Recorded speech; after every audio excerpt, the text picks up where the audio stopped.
তো আইএলটিএস এর স্টুডেন্টরা একটা বেসিক টাইপ অফ সেন্টেন্স যেটা অনেক বেশি কমন, তাদের রাইটিং স্পিকিং অনেকবার ইউজ হচ্ছে এবং কি তারা হচ্ছে লিসেনিং রিডিং এ ওই সেন্টেন্সগুলো বুঝতে পারে না। সো এমন কিছু সেন্টেন্স নিয়ে আজকে আলোচনা করব। আচ্ছা, আমি কয়েকটা বাংলা বলছি, আপনি বাংলাগুলো ভালো করে শুনবেন। যে প্লেয়ারটা 100 করেছে সে ম্যান অফ দ্য ম্যাচ হবে।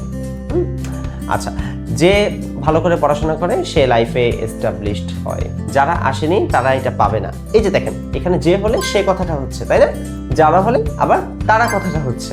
বাট ইংলিশে আসলে কিন্তু যে হলে সে কথাটা হবে না। ফর এক্সাম্পল আমি যদি বলি যে এখানে আসেনি সে পুরস্কারটা পাবে না। দ্য ওয়ান মানে কি? যে দ্য ওয়ান হু। আচ্ছা, একটা জিনিস মনে রাখবেন, হু, হুইচ, দ্যাট, এই তিনটা ওয়ার্ডের মানে হচ্ছে যে। এই তিনটা ওয়ার্ডের মানে কি? যে।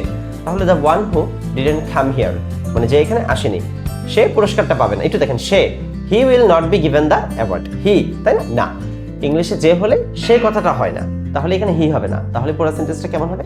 The one who didn't come here will not be given the award. He will না, হিটা হবে না। ঠিক আছে? কেন?